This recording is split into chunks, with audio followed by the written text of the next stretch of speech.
Hey, welcome to EPN. My name is Victor Lucas, and we bring you the latest in everything cool every single day. This one's going out to Yo Q, who says, "Hey Vic, where's your Steadicam operator?" Our Steadicam operator took a little break. He went on a trip, but he's back today, isn't he? How's it going, everybody? Yo Q, this is your rundown.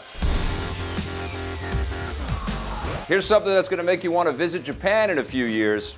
Nintendo and Universal Studios have revealed new details about the Nintendo-themed worlds that are coming to Universal's theme parks. The first one will be called Super Nintendo World and is coming to the Universal Park in Nintendo's home country of Japan. They've released the first concept art showing that, as previously reported, the attractions will be entire worlds with their own rides, shops, restaurants, and interactive areas based around Mario and other Nintendo franchises. The Super Nintendo World is scheduled to open in time for the 2020 Olympics in Japan. The Nintendo worlds that are coming to Universal's two American theme parks haven't been unveiled yet, although we do know that they'll be similar. Expect them to open around the same time.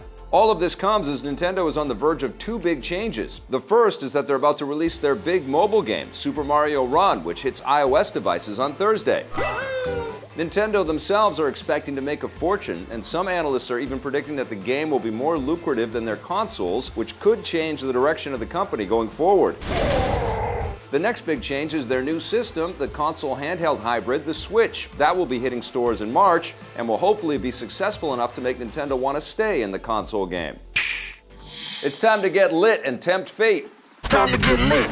Over the weekend, Universal Pictures announced the title and released an extended first trailer for the 8th film in their Fast and the Furious franchise. Holy It's called Fate of the Furious, which is a deliberately gloomy and foreboding title given the subject matter. It appears that this time around, Vin Diesel's character Dominic Toretto will turn on his tight-knit group of high-speed outlaws. You gonna turn your back on family? Forcing them to track him down with the help of the villain from the last film, Jason Statham. It took longer than I expected. In keeping with the idea that sequels have to constantly get bigger and bigger, Fate of the Furious looks like it will be even more over the top than the previous films. We're gonna need a bigger truck. It will race into fine cinemas everywhere in April. Let's roll.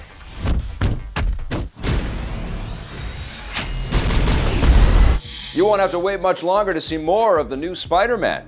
Following the debut of the first footage from the web-slinger's new solo film, Spider-Man Homecoming, Sony Pictures has revealed that the second solo film focusing on the new version of the character will swing into cinemas on July 5th, 2019.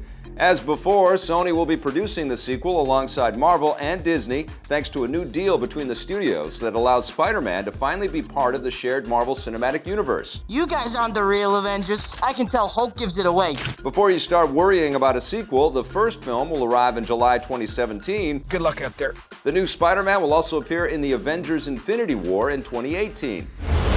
Meanwhile, things might be shaking up behind the scenes at Sony. The New York Post reports that Sony is considering merging their film and game divisions with the plan to hand off control of the films to the same group of people who've been overseeing the games. This isn't that far-fetched given that Sony's games have been a lot more successful than their recent films. They've had two high-profile box office blunders in recent years, the new Ghostbusters movie, and before that, The Amazing Spider-Man 2, which prompted them to hit the reboot button and start fresh with the new Spider-Man. You guys are losers. If Sony does merge their film and game divisions, it seems likely that it would expedite the big screen adaptations of popular Sony games like Uncharted and The Last of Us, which have been in development for years. We'll let you know if official announcements are made. Over in the DC universe, Warner Brothers is shuffling around their upcoming superhero films. According to The Hollywood Reporter, the second Justice League movie, which was slated to arrive in 2019, has been pushed back, likely to 2020. The studio will instead release Ben Affleck's solo Batman movie, simply titled The Batman, in 2019. Although we were disappointed by Batman vs. Superman, Affleck's portrayal of the character was good enough to make us excited to see what he can do in a solo film.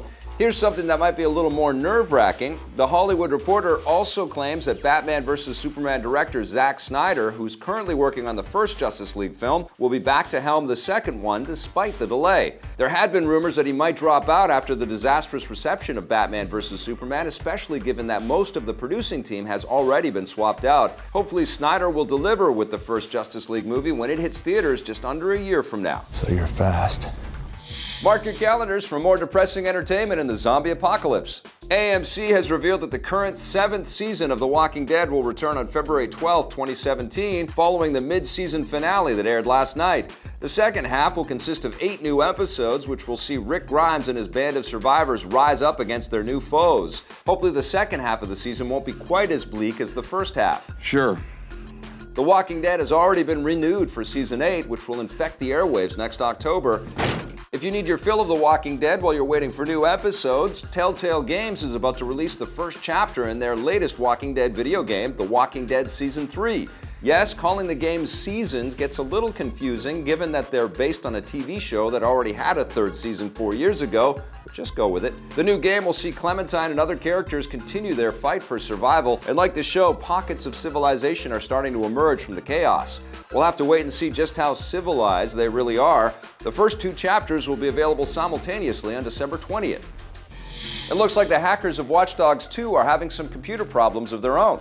Ubisoft has delayed the first batch of multiplayer DLC for the new game. Known as the T-Bone Content Bundle, the pack was slated to arrive tomorrow, but Ubisoft has instead pushed it back to December 22nd in order to give the development team more time to focus on fixing the multiplayer mode for the main game, which has been plagued by bugs and glitches since it launched last month. It's f***ed up. I guess it makes sense that they would want to fix the problems with the multiplayer before introducing more content, but it's too bad that these problems weren't addressed before the game was released in the first place. We wish the Ubisoft team all the best getting all these bugs squashed. Fucking A, man. Thanks for watching, everybody. That's our rundown for today. Make sure you come back tomorrow. We're going to have a brand new one for you. You're just getting started. Hey, thanks for checking out that video on our EPN channel. It's just one small part of the things that we make around here. So if you liked it, don't forget to check out some of our other vids and hit that subscribe button.